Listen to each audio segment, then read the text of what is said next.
Welcome to the Encore Audio Archives YouTube channel. I'm Taper Dave, and this is my channel. I've uploaded hundreds of talks here that I've recorded at meetings in West LA, and I've also recorded conventions starting in 2013. I've got a bunch of those up. And Walt and Mary Murray, the original owners of Encore Audio Archives, started the company in the 80s, and Walt recorded Joe and Charlie's and a bunch of stuff down in Vista, California. My sobriety date is June 20th of 1994. I hope you find something you like, so please like and subscribe to my channel and comment down below. If you want to hear something that I don't have or that you don't see, I'll see that I get it. Anyways, take care and have a great day if you want to. My name's Butch and I'm alcoholic. Hi, everybody. You want me to pull this down? Okay. I want to thank the committee for the opportunity and privilege of being here and being part of your convention this weekend, to Greg for the invitation and the hospitality that my wife Dee and I have been shown. It's just been second to none. It really and truly has. I'm not saying that because I need you to like me.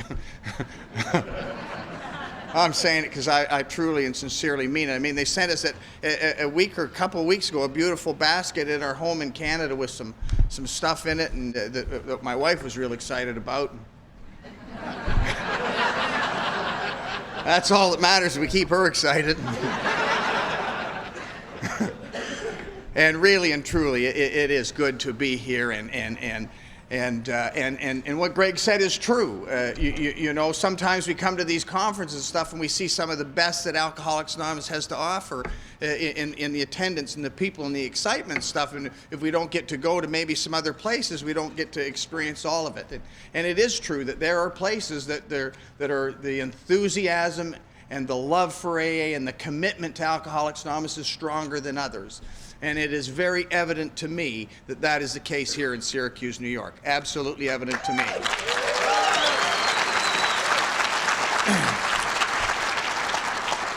When a city of this size can put on a conference such as this, it tells you something right away. And it really is an incredible thing that that you can come into a hotel and be there hours before the conference starts, and you can almost tell how the conference is going to go. There's an energy there, there's an excitement out in the halls, there's just something there that you feel it. And that's been my experience since we got here, so it's good to be a part of it. Happy to be here and see some old friends and looking forward to hearing them. If you can just make it through the next hour, you're in for a heck of a weekend. just tough it out, and we're in for a great weekend, and to hear some great talks. I've loved the talks earlier today, and to thank the folks and just for everything. And Dee and I are really excited to be here with you for sure. Also want to, I know you're probably, in Canada we're very self-centered alcoholics. I know you're not that way in the US, but in Canada we are selfish alcoholics. And it is very easy for me to come to things like this and enjoy a wonderful weekend and listen to speakers all weekend and have a nice dance and a banquet and just an incredible weekend, and get in my car on Sunday and drive home and sometimes forget all the work that has been done on our behalf. You see, these things just don't magically appear. They just don't happen overnight. There has been people all year long getting together probably once a month for committee meetings to assure that this thing would be happening. There is going to be people that are going to sit out at that registration desk and in the archives room and the hospitality suites and give up their entire weekend to be of service for us so that we can enjoy this. And there will be people here after you and I have gone home to our homes that are still here cleaning up and tearing down and stuff, and do all of that so that we can enjoy this weekend. And I want to thank the committee from the bottom of my heart for their service.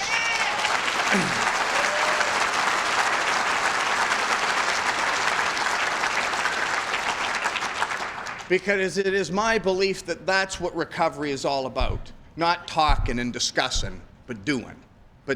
It is a program of action, and I just love watching it and being part of it, and extremely great to be here. Really and truly is. My home group is the Three Legacy Group, Alcoholics Anonymous, and we meet on Mondays and Thursdays. Thursdays for an open speaker meeting, Mondays for a discussion meeting that we break into three groups, one where we study the big book, one the 12 and 12, and the other a beginner's room. So new people can come to Alcoholics Anonymous and have a safe place to find out if this is the place for them or not.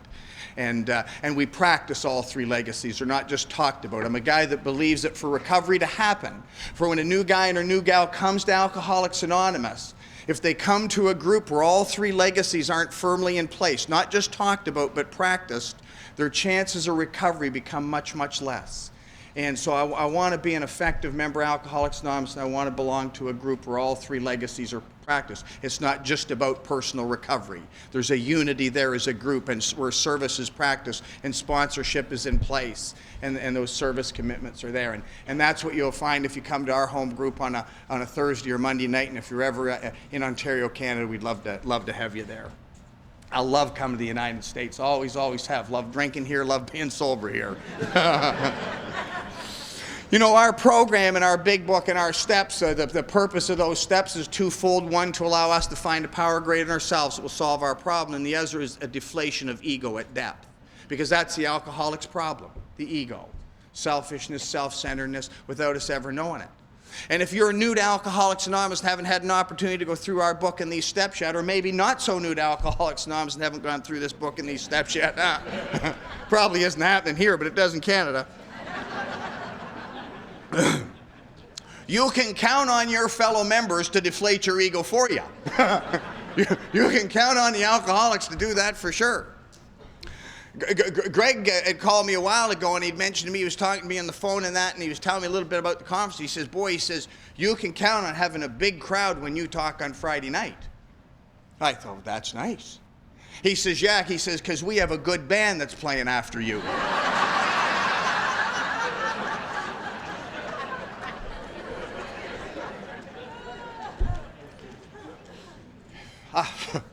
I got a call a while ago from a guy in Ottawa, which is our nation's capital. And he had called me at home, and he introduced himself, and he said, Butch, he said, we have a convention here at such and such a date. I was wondering if you'd be available to come and be part of it.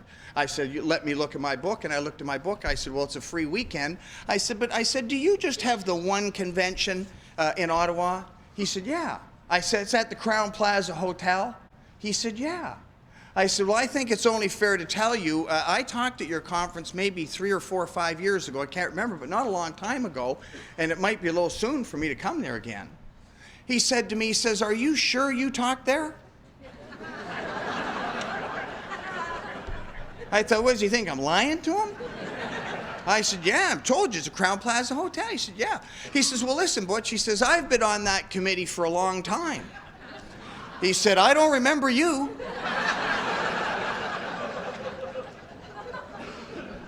I said, well, I have that effect on people.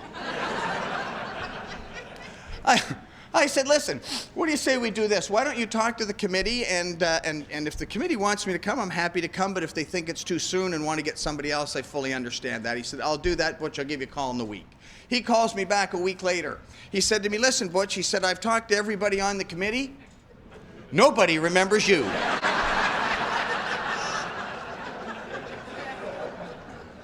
And that's probably the way it should be, huh, Tim? That's the way it should be.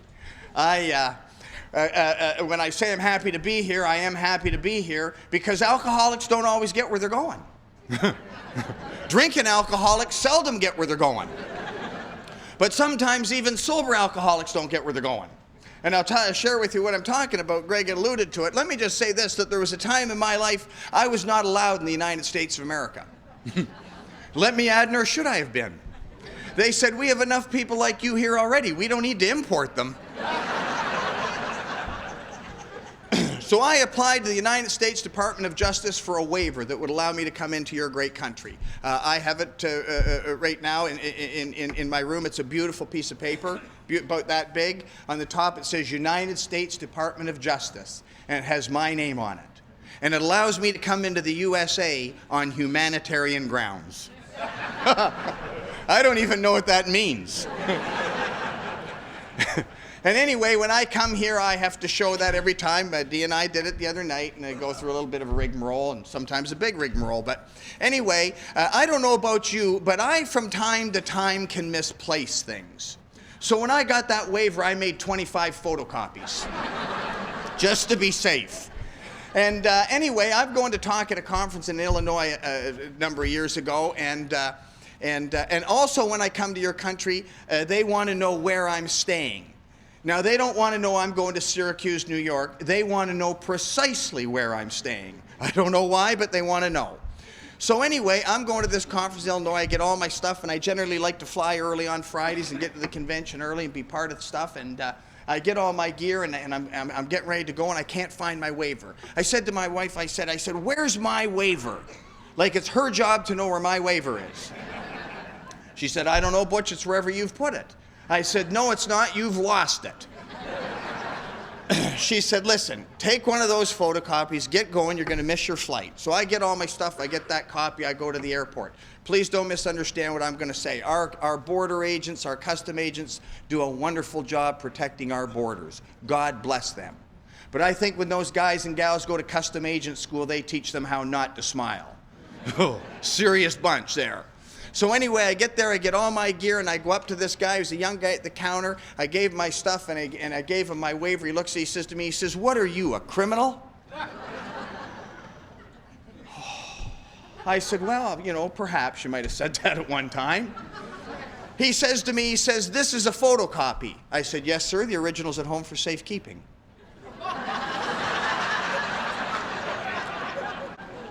Lies just fall out of my mouth. I didn't need to think about that, it just comes. I need to think about the truth. I don't need to think about lying, it just comes. He says to me, he says, you can't travel on a photocopy. I thought, this isn't looking good. He says, you got your I-94 form? I said, yeah, I gave him a form. He says, that's the wrong form. He said, go over there, fill out the right form, and you got to go see someone because you cannot travel on a photocopy. I thought, I'm not going to Illinois today. So I go fill out the form, and I got one of those keen alcoholic minds that you only hear about from an alcoholic. You won't hear about him at the Al-Anon meeting, I'll tell you that. And I go and I fill out the right form and stuff, and I go back and I watch and I wait till somebody's in his line and there's a more gentle looking man like Mike there. And I go to his line. So I go there and I give him all my stuff, and he said to me, where are you going? I said, I'm going to Illinois. He said, what's your purpose of business? I said, I'm going to talk at Conference Alcoholics Anonymous. He said to me, what address are you staying at? I'd forgot to get the address. So I said, well, I don't know. He said to me, you don't know where you're staying? I said, well, no, sir, I don't. I said, but it's okay because somebody's going to pick me up at the airport and take me there. He says to me, who's picking you up at the airport?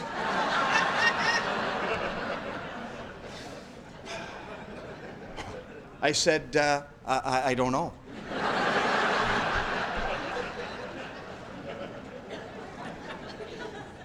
He said, let me get this straight. Somebody you don't know is picking you up, taking you somewhere you don't know where you're going. I said, yes, sir. He said to me, he said, what did you say you're going there for again?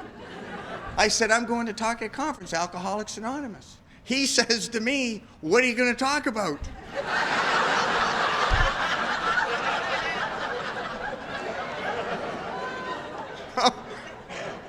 And before I could answer him, he looks at me and says, hold it. You don't know.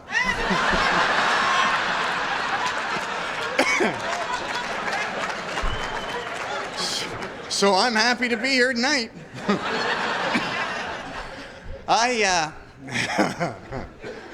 On September the 21st, 1989, two men came to my mother's house and were practicing Alcoholics Anonymous in its purest form. In its purest form. They came to my mother's house and told me their story. And after that, they took me to my first meeting, Alcoholics Anonymous, and I've been with you ever since that night. I don't know what to tell you about that. I don't know how to explain that to you.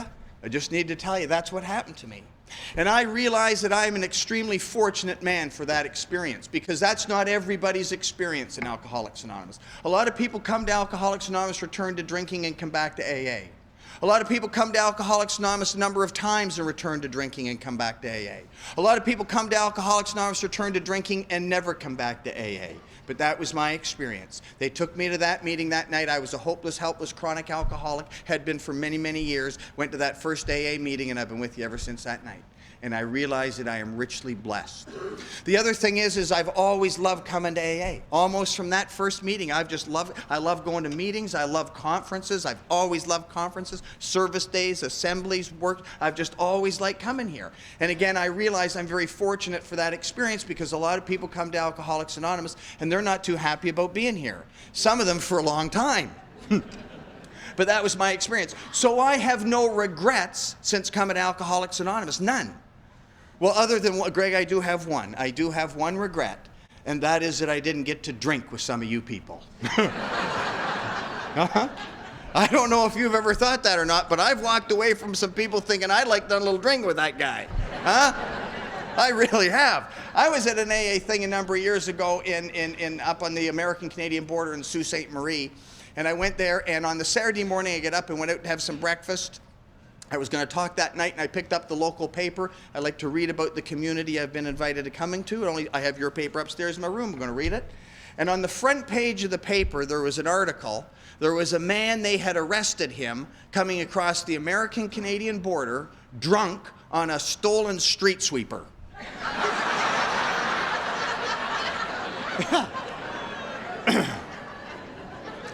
And my immediate thought was, I'd like to have a little drinking with that guy. Huh? Oh. I knew he was my kind of alcoholic. I have to expect to see him get up that night and get one of those Desire chips. Anyway, I was 25 years old, and my wife had thrown me out of our home, my ex-wife, and I'll tell you, I loved her very much. I really did. I had a new address every night. I lived in the stairwells of apartment buildings on a downtown street in Toronto. And at nighttime, I was under the stairwell in those buildings. I had a new address each night. I just went from building to building. And at nighttime, I was under that stairwell. In the daytime, I was out on the streets like a rat in a sewer. Out on the street looking to score, looking to scam, looking to rip somebody off to get the money I needed to get to do the things I needed to do. I hear people in Alcoholics Anonymous talk about AA luggage, matching green garbage bags. Huh? I didn't have any AA luggage. Had the clothes on my back. Still had an ultra suede jacket though. Gonna be cool at any expense. If I was any cooler, I'd have froze to death. I'm 25 years old. I'm living in stairwells. I got the clothes on my back, and nobody wants anything more to do with me. And let me add right now, nor should they. Nor should they. Because you see, alcoholics of my type are users and takers. I use and I take from everybody I come in contact with. Now, it doesn't always appear that way because I want people to like me. I'm the guy in the bar buying the drinks for everybody, passing the bag around, everybody's friend, good old Butch. Let me tell you, the only reason I ever did anything for anyone was so you'd like me. Not because I care about you. I couldn't care less if you lived or died. Made no difference to me. I'm a user and I'm a taker. And let me tell you who I use and take from most. The people who love me. My own family. The people who care about me most. Because see, they can't stop giving. And they keep trying. One more time, one more detox, one more. This time it's going to work. And they keep giving and giving, and I keep taking and taking, till eventually I break their hearts. And the people who love me most got to push me aside because they can't stand to watch it any longer. And that's where I was. I'm in the East End of Toronto one night, and I'm all jacked up and nowhere to go, as I said. And my wife and I had owned a home in what they call the beaches down near the lakefront. And we had a screened-in porch with a couple of wicker couches on it. And I thought, I'm going to slip in there and grab a couple hours and get out before she wakes up. Well, I pass out. And I wake up to one of these. And I opened my eyes and looked, and there was that little gal that I loved. And she looked at me with disgust and pity. And she said, Butch, you're a useless piece of scum, and you are never going to change. And if you cared anything about me at all, you'll get up and get out of here, and please don't come back, because I can't stand to look at you the way you are. And I get up and I left there, and I walked down on what they call the boardwalk in Toronto. It's down on the lakefront. And it was July or August, I don't know, but it was a hot, hot summer day, and I am sick, and I'm hungover, and I'm dirty, and I'm heartsick. And I walked down there, and I'm sitting down on that lakefront on a park bench. And over where you guys are sitting, there was another bench, and there was a little boy, 5 or 6 years old, sitting on the bench eating a popsicle. And I looked over at that little boy, and you know what I thought to myself? Wish I had a dime for a popsicle. Huh? The big shot. The guy in the bar buying everybody drinks, a dope dealer, everybody's friend, good old Butch, sitting on a park bench wishing he had a dime for a popsicle. Nobody on the face of this earth wanting anything more to do with him. And here was the thought that I had at that moment. I knew that that park bench and places like it was where I was going to end back up every single time. I have always been a talker, a hustler, a scammer. I knew I'd put a deal together, I'd rip someone off, I'd get some money. I always did. But I knew at that moment that that park bench and places like it was where I was going to end back up every single time. And I knew it beyond a shadow of a doubt. And I was 25 years old. I came to Alcoholics Anonymous when I was 33. And I will not bore you with the details tonight, because if you're an alcoholic like me, you already know it never gets better. It always gets worse. And I had 8 more years out in those streets. I came to Alcoholics Anonymous when I was 33, and I joined a group. And I got a sponsor. And I did the things you guys told me to do. Forget this suggested crap, the stuff you told me to do. You know where I was a few years ago? Huh? You know where I was, mate? I was in Rome, Italy. Rome, Italy. Standing in the Sistine Chapel, looking at the paintings of Michelangelo from 500 years before. And the tears started to pour down my face. And I thought of that guy sitting on the park bench wishing he had a dime for a popsicle. Long way from that park bench to the Sistine Chapel in Rome. Huh? It is a long way from where you and I came from. Many of us, the dredges of society. Many of us, our own families didn't even want us around any longer. Yet here we sit tonight, members of Alcoholics Anonymous and Al-Anon and Alateen, living good, rich, full, productive lives. Huh? Look at us. How do we get from where we were to where we are tonight? Huh? Well, it only happens one way, doesn't it? And you know how it happens, and that is through the grace of God. Through the grace of God that you and I are introduced to through the 12 Steps Alcoholics Anonymous and a fellowship called Alcoholics Anonymous. You sure want to believe that I'm happy to be here with you guys tonight. I like drinking. I don't know about you, but I like to drink. I sometimes think people in AA think it's sacrilegious to say they like drinking, for God's sakes. Huh? I hear some people get up here and talk about drinking. I think to myself, why'd you bother? Huh? Drinking took me places I didn't want to go.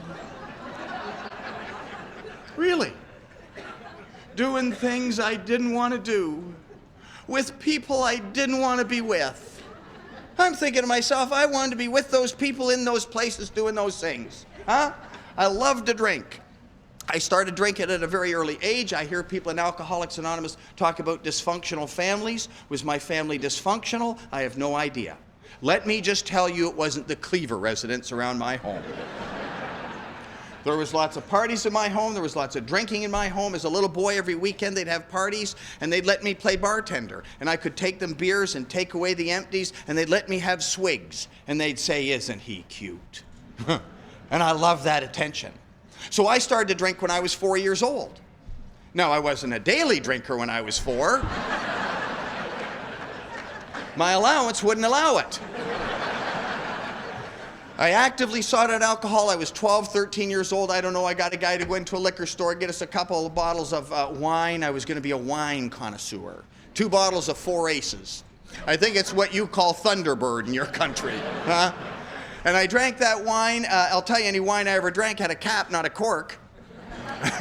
I drank that wine, got drunk, puked, and passed out, and it was the end of my social drinking. All downhill from there. Huh? All down. I hear people in Alcoholics Anonymous, you probably hear this in your country too, came to Alcoholics Anonymous, Joy, hoping AA was going to teach them how to become a social drinker. Huh? You heard that, me, huh? Come to Alcoholics Anonymous, hoping AA was going to teach them how to drink socially. I want to tell you tonight, I didn't want to be a social drinker when I drank. I don't want to be a social drinker tonight. I don't particularly like social drinkers. I don't like them. I don't like them. Weird. Weird people. You ever watch a social drinker drink? They let the ice melt in their glass. That's sick. That's alcohol abuse. That's what that is. You ever drink with a social drinker? Huh? That's enough to make you puke, isn't it? You're having a few scoots. Would you like another one? Oh, no thanks. I'm starting to feel it. I thought that's when you put it in overdrive. Huh? I'm a barroom drinker. I don't identify with closet alcoholics. Doesn't mean they're not alcoholic, just drank differently than me. You know, you hear those people, they get the bottle, go lock the door, put on the country western music? I don't identify. I am a barroom drinker. I love bars. I love them. I like opening the door to a bar. Huh? The smoke would billow out, the tinkle of glass, the smell of stale urine. I love it. I love those places. And I gotta tell you, I like neon. I like neon when I was drinking. I still like it. That's why I stay out of those casinos. They're not good for guys like me. And I gotta tell you, I thank God I never tried to get sober in the United States of America. God, I love drinking in your country. I love drinking in your country. You got more of them than we have in Canada. I call them juke joints. You know those divey little rat hole dumps you see? You know those scuzzy little corner bars you see with the neon sign says cocktails? Oh, huh? I was on my way to an AA thing a number of years ago in Pennsylvania, and I decided to drive there. My ex-wife was with me, and I'm driving through this little town in the middle of nowhere, and I'm going up the main street, and I hammer on the brakes to my car, and I back in my car up the street, and she said, "Butch, what are you doing?" I said, "I got to see this again." There it was, this divey little juke joint bar with a neon sign. Said, "Stop for one, stay till one."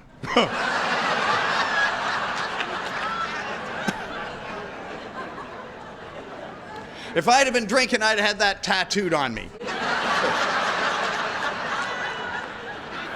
Work of art.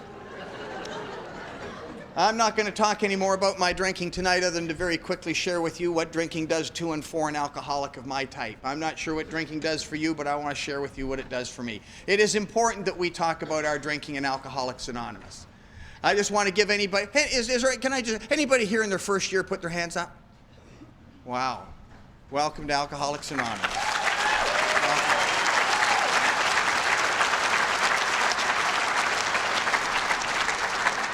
I just want to give you a little heads up. You're going to hear people get up to the front of these rooms at a podium and say things like, "I don't like drunkalogs." When you hear that, buckle up.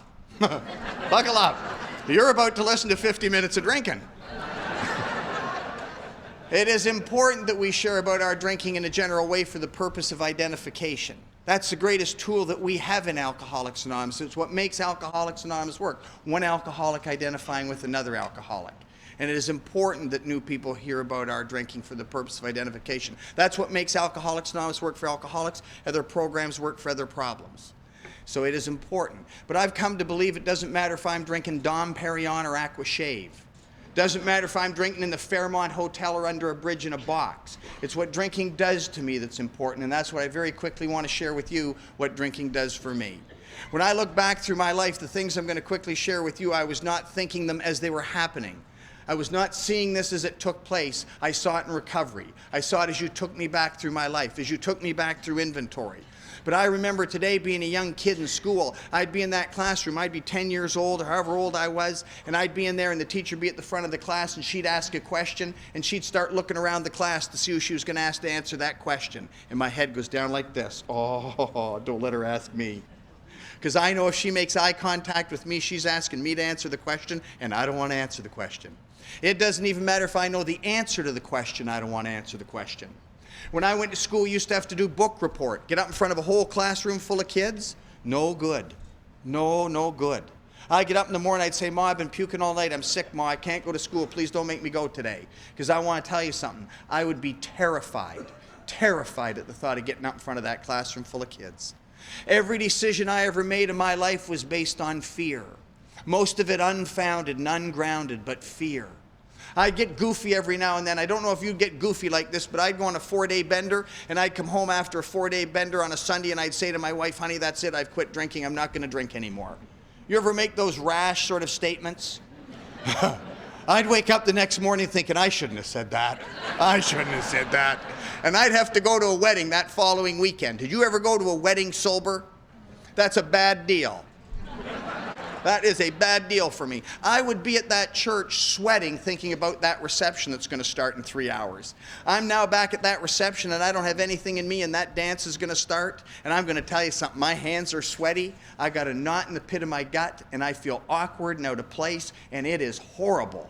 And I got to do one of two things. I got to get over to that bar and get a couple drinks into me, or I got to get out of there because I can't stand the way I feel. Everything I do, where I go, who I hang out with is all based on a comfort level. You want to know what kills an alcoholic like me? I think I'm afraid of everything or nothing, and I'm afraid of everything. And what kills me is I don't even know I'm afraid. I don't even know I'm afraid. We talk a lot in meetings I go to. They'll say, let's discuss resentments tonight. Huh? I prefer to call it hate. Hate. I know you're not that sick in New York, but in Canada we are. Hate.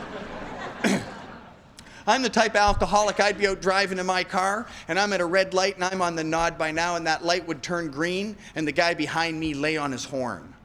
Oh, I almost go through the roof of my car.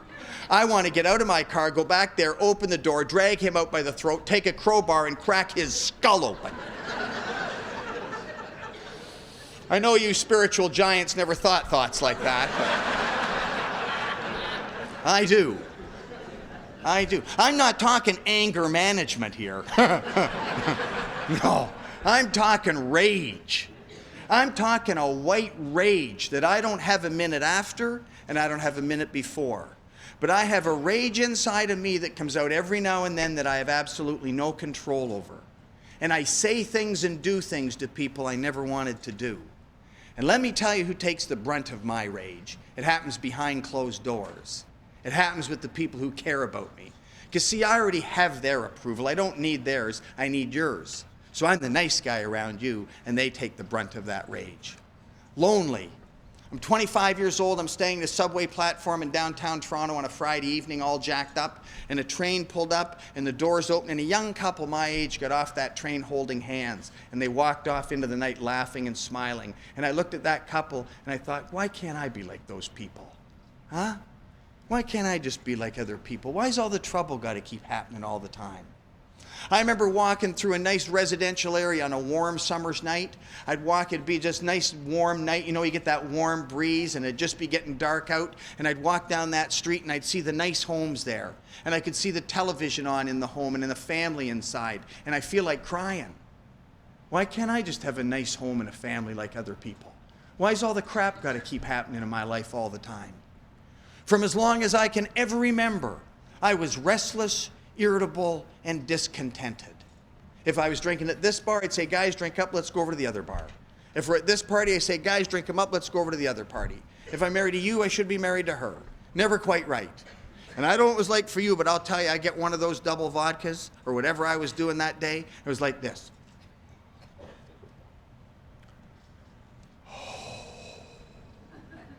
Here, I don't know if you remember that or not. Here, it's like this. Here.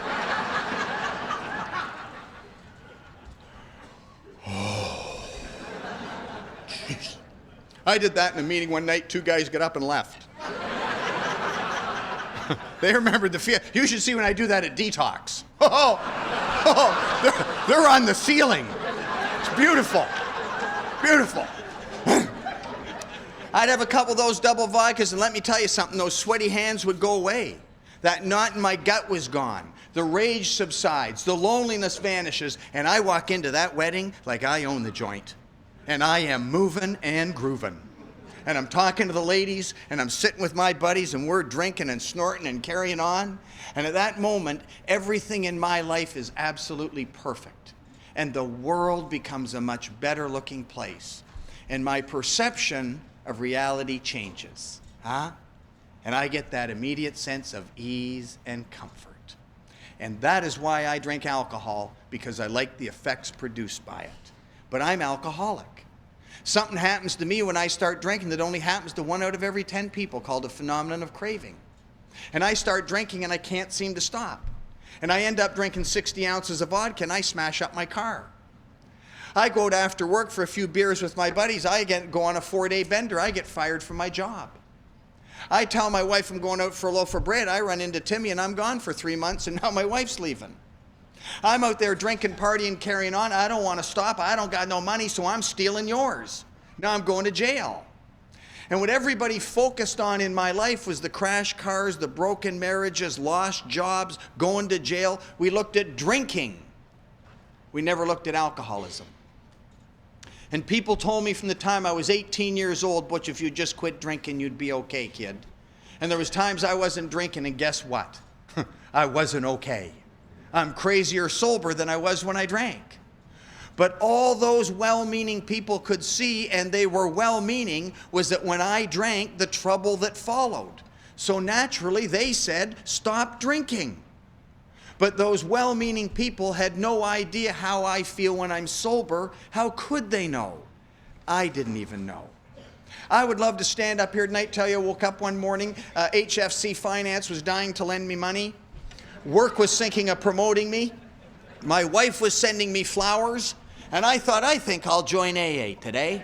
Huh? Every now and then I hear some moron from the front of one of these rooms say, if you're not here for the right reasons, you might as well drink. And every now and then I'd like to get the tire iron back out. Huh? The right reasons? Did you come to Alcoholics Anonymous for the right reasons? I come to Alcoholics Anonymous because I had nowhere else to go. My boss called me into work on a Tuesday. He said, Butch, you're a hard worker. I said, well, thank you. He said, but you're not here much. Picky. He said, do you think you might have a problem with alcohol? I said, no, but I know what the problem is. He said, maybe you'd share that with me. I said, it's my health. He said, really? I said, yes, now granted. My poor health may have something to do with my drinking. I'm going to quit drinking. My health's going to get better. Everyone's going to be okay. He said, you think you might need some help quitting drinking? I said, no, I'm just going to quit. Got up and left his office was to find out later his wife had been a member of Alcoholics Anonymous for a number of years. Can you imagine the chuckle he had as I left? Huh? Oh, he's just going to quit. That was Tuesday. I woke up Thursday in another hotel room in another town drunk. I didn't keep him waiting long. And for whatever reason this morning I woke up, I knew the jig was up this time. I knew I had used all the lies. Alcoholics are liars. Huh? I'd sooner lie when the truth will serve me better. Pathological liar. I'm the type of alcoholic, I go out and play golf all by myself and cheat on the scorecard. I do. That's not the best part. At the end, I look at the card and go, good game, Butch, good game. Huh? So I've used all the lies. I know I'm in trouble. I got to come up with something good. So I had a few tequilas. I thought about it. I thought, I know what I'll tell them. I'm alcoholic and I'm going to go to AA. And that's how I came to Alcoholics Anonymous. And if there's anybody in this room tonight who's new, and I sure hope there is, we couldn't care less why you're here. We couldn't care less. We're just glad to see you. We're just glad to see you. And maybe, just maybe, by the grace of God, something someone will say here, something you'll read, something you'll hear, and the miracle of Alcoholics Anonymous can happen in your life. And you can go on to live a happy and useful life, like so many men and women have been able to do here. Just keep coming, because we're glad to have you here. And I started coming to meetings, Alcoholics Anonymous, and I said in the beginning, I've been a blessed man since the day I came here. I have a deep, deep love in my heart for the old-timers. Deep, deep love. Men and women who've been coming for 20 and 30 and 40 and 50 years, who've made sacrifices and commitments to Alcoholics Anonymous so it'd be here for people like you and I. I love them from the bottom of my heart. And if you are new to Alcoholics Anonymous, I would urge you to get close to these men and women and learn from their experience, because we're not going to have them with us forever. And I had some giants come into my life, none more than my own sponsor, Bobby Dobson. I've heard people in Alcoholics Anonymous say you should never put people on pedestals. Well, you do what you need to do. But let me tell you something. I have some people here on pedestals. Giants in this program, some in the room here this weekend. Just giants. Never for a moment have I lost sight of their humanities.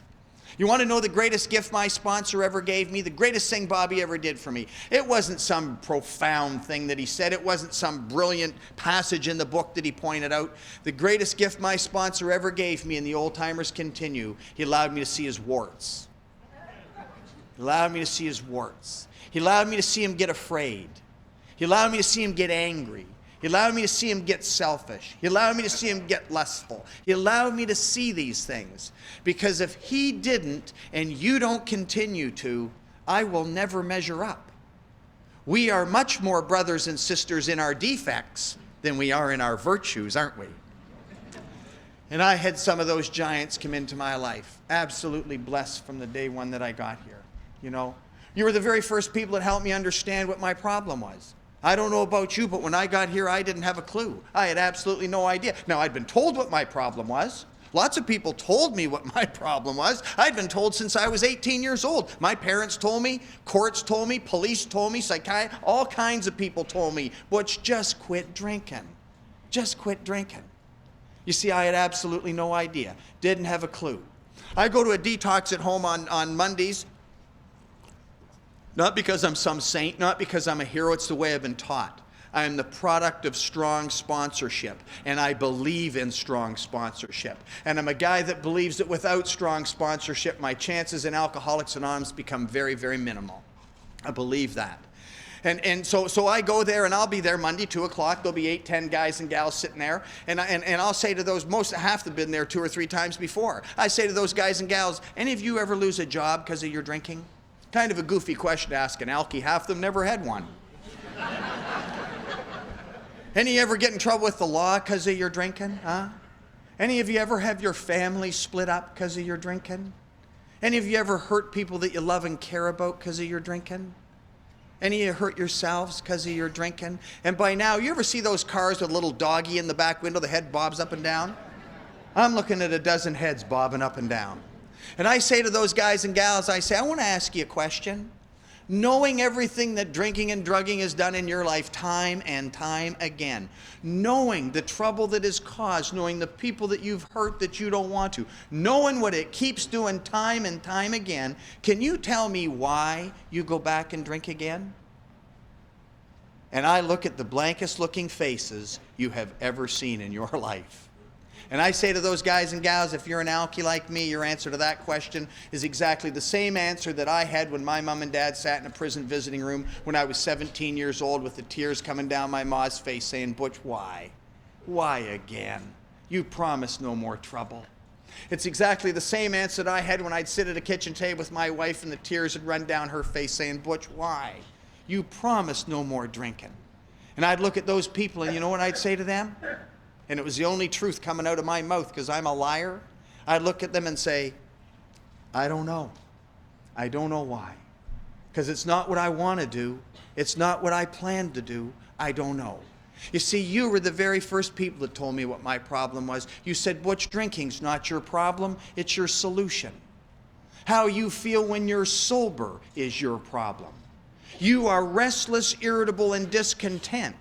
And if you stop drinking and don't treat alcoholism, you will get so restless, irritable, discontent, you have to do one of 2 things. I don't have a choice. I've lost the power of choice. I have to do one of 2 things. Either blow my brains out or drink again. Most of us drink again. Some go the other route. I had absolutely no idea. Lack of power was my dilemma. I didn't have the power. I had lost the power of choice when it comes to drink. And you told me that is what this program is about and these 12 steps are about. They're a series of actions that I take that enable me to find a power greater than myself that will solve my problem. Absolutely incredible. Absolutely incredible. I thank God I didn't hear some of this quick lip crap that I hear in Alcoholics Anonymous today. Oh, just don't drink, go to meetings, you'll be okay. Huh? And we kill them. We kill them. You said to me, you have a lot more wrong with you than drinking, kid. You come with us and we're going to show you what to do. Isn't that just don't drink and go to meetings a cute little out so I can go home and watch my flat screen TV because my life's good today? You see, I ran into people who were committed to this program and took time out of their lives to show me a solution, to take me through that solution. Because I can't do it on my own. I can't do it on my own. You know, I got to have that sponsorship. I have to have that direction. It says in our book, the only thing demanded of us to get this program is rigorous honesty, huh? That's all we need to have is honesty. It also says in the book that I'm suffering from an illness where I can't differentiate the truth from the false. Let me just say that again. I'm in a program of recovery that demands rigorous honesty, and I've got an illness I can't tell the truth from the false. I'm in trouble. I need some direction. And we give people this book and say, here, go do this, and it's the greatest disservice we could ever do them. You took me through this process. You helped me understand for the first time what my problem was. You helped me see the insanity in my life. And you started to take me through that thing, and I'm not going to go through that tonight. We got some important dancing to do.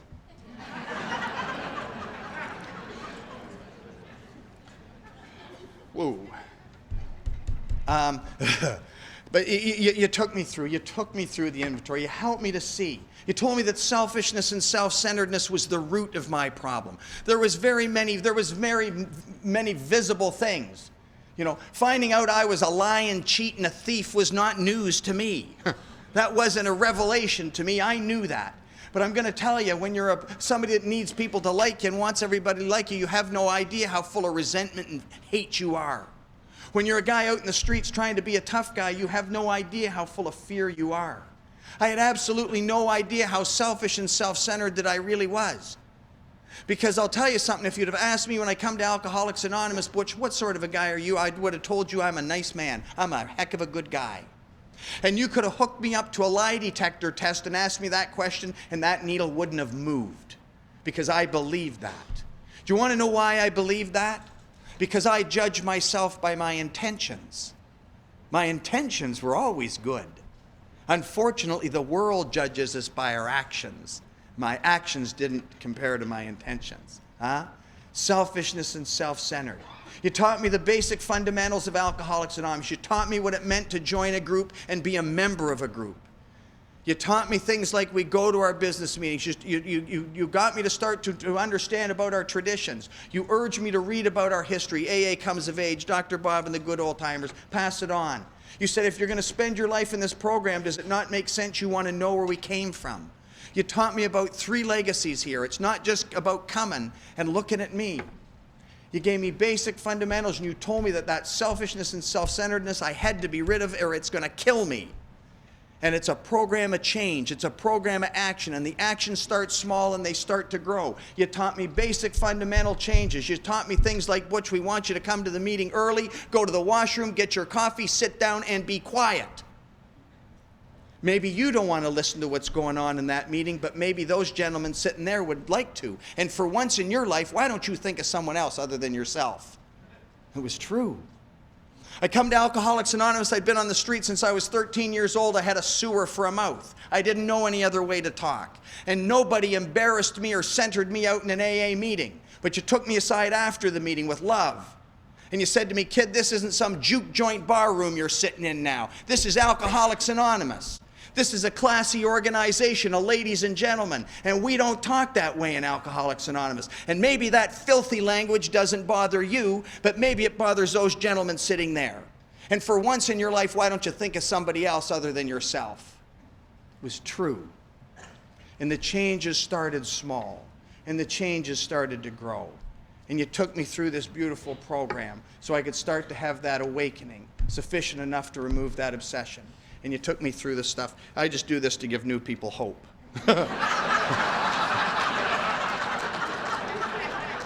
I drove a long way to get here. Billy, how are we for time? We okay for a bit? Not long. I know we got dancing. My wife, social drinker. I married one, for God's sakes. Most beautiful girl in the room. And so you took me through the process. Something that's been very important to me in years is, well, you did. You took me through the deal. And what's very important lately to me, I've heard people debate in a meeting for 45 minutes whether they were recovered or recovering. Smoke starts coming out my ears. Semantics. But I'll tell you what you showed me in the book. You showed me in the book where it says it is easy to let up in the spiritual program of action and to rest on our laurels. And if we do, we are headed for trouble because we are not cured of alcoholism. Not cured. What we have is a daily reprieve that's contingent upon the maintenance of my spiritual condition. And my spiritual condition is maintained here with you doing the things I need to do today in Alcoholics Anonymous.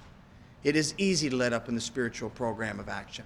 Let me share with you, sometimes the longer I'm in Alcoholics Anonymous, I know this doesn't happen to you, but the longer I'm in Alcoholics Anonymous, sometimes the harder it is for me to come to you and tell you I'm dying inside and I don't know what to do.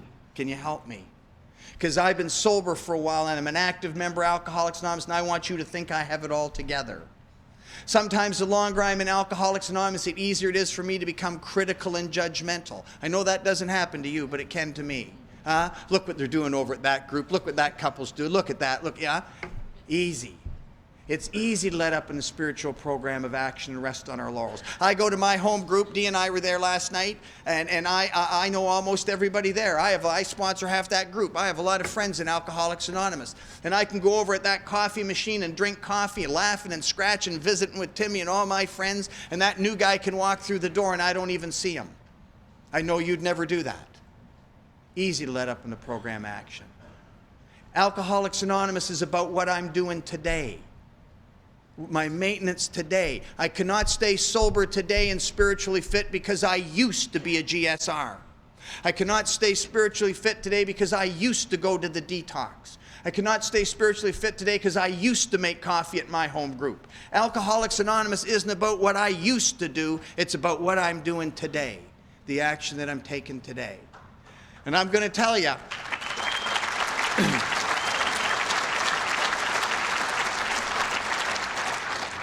I want to stay in the middle of Alcoholics Anonymous. I want to stay in the middle. That's why I want to be at these things with you. That's why I want to be at those assemblies. That's why I want to do these things. Because I'm a watcher.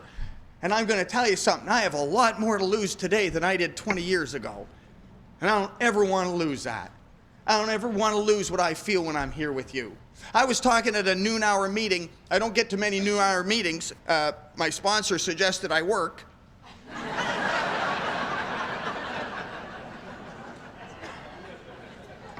But I was at this, a guy was having his one-year birthday. I don't know how you do that in your country, but in Canada, a lot of groups, when you do that, you can pick the speaker and put the deal together, and they give you a piece of hardware and a cake.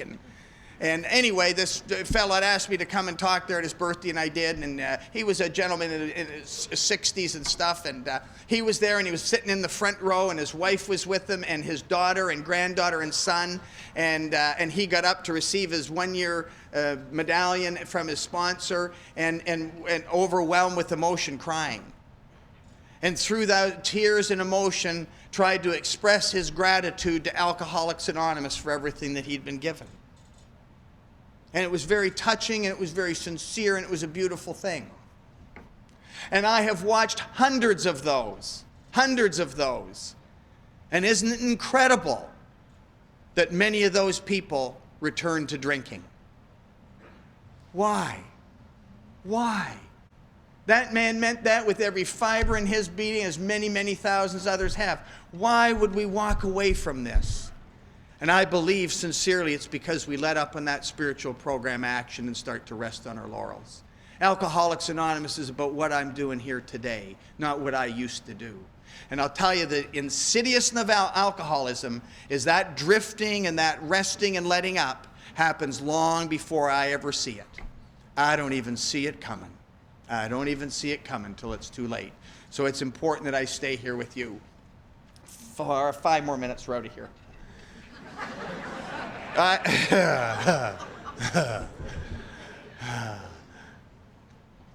Isn't it an incredible thing that after everything we could ask the people here tonight in any meeting anywhere in the world tonight, what's Alcoholics Anonymous given you? What's it done for you? You know the answers. We'd hear that, won't you? You'll hear it all weekend. It's given us everything. It's given us everything that is good in our life. Incredible deal. We've been given so much, haven't we? And if that wasn't enough, you and I are then given the ability to make a difference in another alcoholic's life. You and I are given the ability to change people's lives. That's not an ego statement. That is a statement of gratitude. That is a statement of humility. You and I, when properly armed with facts about ourselves and armed with this solution, are able to make the difference in a few short hours when nobody else was able to. Isn't that incredible? I don't know what your life was like before coming to Alcoholics Anonymous, but I'll tell you, my life never had any meaning. Well, it says in our book that alcoholics laugh at sometimes seemingly tragic situations. Have you ever wondered sometimes what visitors might think of us? Again, I don't know if you do that, a birthday or something, and some family come or some friends come. Never been to AA before, don't know a thing about AA. Come to a meeting like this and some monkey like me stands up here and says things like, yes, I bought a brand new Cadillac. I picked it up at 9 o'clock on a Saturday morning and totaled it at 10. We all laugh. Told my wife I was going out for a loaf of bread. I run into Timmy. I ended up in Alaska. Came home 6 months later. We all laugh. I got a buddy of mine from California Doug, he talks about spilling the bottle of whiskey in his bed and sucking it out of the sheets. We all laugh. You ever wonder what those visitors might be thinking? Huh? It says we laugh at sometimes seemingly tragic situations. You know what it says after that? Of course you do. You've read the book. It says, why shouldn't we? Why shouldn't we? Because we have recovered and been given the power to help others. Incredible deal. As I said, my life before coming here had no meaning, no purpose. I don't know what yours was like. None of my business, but mine had none. I was either drunk, planning on getting drunk, recovering from being drunk. I was in trouble, trying to get out of trouble, planning on more trouble. My life focused. I worked all week so I could get drunk all weekend. I worked to get money to party, right? That was my life. And all the people in my life were the same. Alkies don't hang out with social drinkers. No meaning, no purpose. I go to that detox, as I said, and I always like to go on Sunday mornings if I'm home, because we have a big speaker meeting at our home, about 250 people every Sunday morning. And I like to go there and take new people to the speaker meeting so they can listen. I'm a guy that happens to think it's good for new people to listen. I know it's not that fashionable today, but I happen to think it's good. So anyway, I go there on a Sunday morning, and there's a guy in there in bad shape. Bad, bad, bad. I'm not talking detoxing or hungover. I'm talking bad shape. I thought, this guy might die. He's sick. He's bad, bad sick to me. Well, I thought about it, and I figured, well, he could die at the meeting as easy as he could die here. You got to die somewhere. So I took him to the meeting. He was a little shaky, but he listened. And we took in a good speaker meeting, and after the meeting, he and I spent an hour together talking about this way of life, this design for living that really works, this practical program of action. And I left him. I never saw him again. I'm sitting in a meeting one day. I can see this guy coming across the room. I could see he's headed for me. Clean-cut looking guy, though, had a pair of slacks and a shirt on. He came up to me, he said, Butch, he said, you probably don't remember me. I said, I'm sorry, I can't say that I do. He says, my name's Ziggy. I went, holy smokes. That's not really what I said, but that's what I'm saying here. He said, you remember me? I said, oh, I remember you. It's the guy, and he's looking good. He said, Butch, I just wanted to come and thank you for taking me to that meeting that morning. He said, I haven't had a drink since, and it's almost been a year. I said, well, congratulations. He said, I was wondering if I can ask a favor of you. I said, if I can do it, I will. He said, will you come and talk at my 1-year AA birthday? I said, I'd be honored to do that. I went to talk at a meeting a couple of years ago on a Sunday morning. I got up, big crowd of people there, and I got to that front of the room, and I couldn't get rolling. I started crying. I just couldn't get her going. And I'll tell you why. I looked out, and there, sitting at the front table in a suit and tie, looking like $1,000,000, with his wife and all his children, was Ziggy. And he was getting his 15-year medallion. Took him to his first meeting, talked at his 1-year, talked at his 5-year, talked at his 10-year, talked at his 15-year. You think my life doesn't have meaning? You think my life doesn't have purpose? My life is so rich. My life is so full. I could stand up here for the next 2 hours. I'd be all alone, but I could do it. I could do it.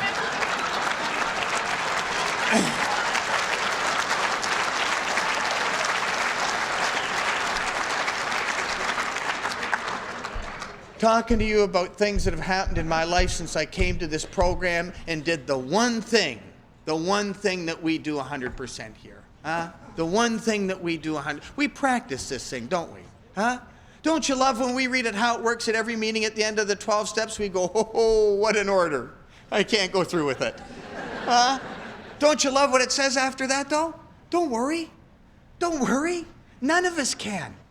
I can't, Timmy can't, Joy can't, Marty can't, Bill couldn't, Bob couldn't. None of us can. It says, as a matter of fact, none of us is able to maintain anything like perfect adherence to these principles. The point is, we're willing to grow along spiritual lines. We practice. But the one thing we do is the first step. We admit to our innermost selves that we are alcoholic and our lives have become unmanageable. Our innermost selves, in here. I can go to any detox, any treatment center, anywhere in the world tonight and say to those guys and gals, are you powerless over alcohol? And every one of them is going to say, oh, yes, sir. Yes, sir, I am powerless. Absolutely powerless. They all know it here. I need to know it here. It's about surrender. Surrender. I'm done. I'm finished. No more tough guy. No more big shot. No more Mr. Know-It-All. I'm done. I don't want to live this way anymore. I want to live the way you guys are living. Will you please help me? Will you please help me? And I become willing to do whatever it is you tell me I have to do. I don't need to like it. I don't need to agree with it. I don't need to think it's good for me. I just need to do it. And when I do that, I'm starting to walk in the sunshine. I'm starting to walk in the sunshine. I want to thank the committee for the opportunity and privilege. I want to thank you people for your kindness and patience. You know, I don't know what's going to happen from here on in, and none of us know for sure, do we? See, that's called life. Just because we get sober and become members of Alcoholics Anonymous and Al-Anon, life doesn't stop happening. People die. Relationships end. Businesses fail. People get sick. Life still goes on. But I'll tell you something. Every single morning for many years now, I say to my friend upstairs first thing in the morning, I say, if you see fit, I sure would appreciate it if you keep me in Alcoholics Anonymous. Because my dear friends, there is no place in this whole world I'd rather be than right here with you fine, fine people. Thank you and God bless you. I think we got a great talk going on here. Thanks for watching the channel. Taper Dave here. Just curious, do you think this is better than Zoom? Okay, this is how I prepare my drone for launching. I like to do it inside the cab of my truck so I'm not standing outside in the weather. To install the joysticks for control, up and down, right and left, powered on. I have an Android phone that I use to connect it to the drone with, and it's actually controlled through the iPhone through an app. Oops, wrong way. It's actually controlled through the iPhone, or through this Android phone through the app. It's actually controlled through the Android phone through an app, and you connect it through this short connection right here.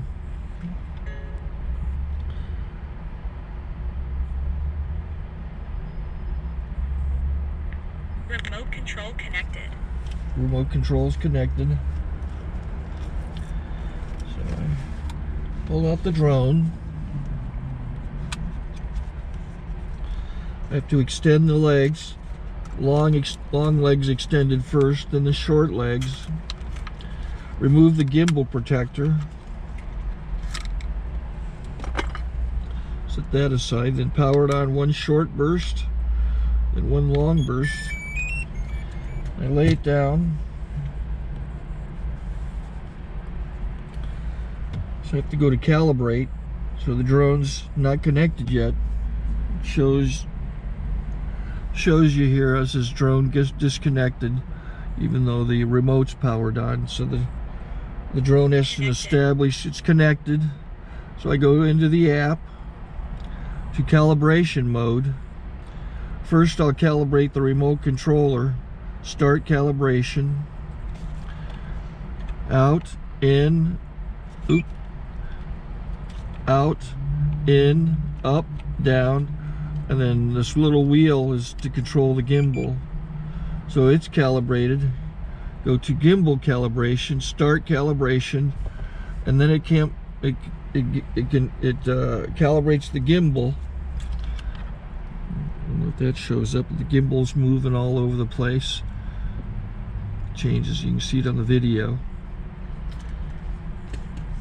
And I'm calibrated to take off. It's acquired 7 satellites at the moment. There are 26 satellites up in the sky, which it has to acquire before you can take off.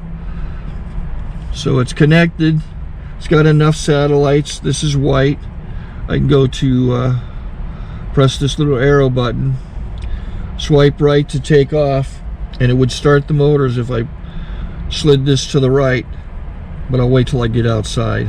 Don't want to do it inside.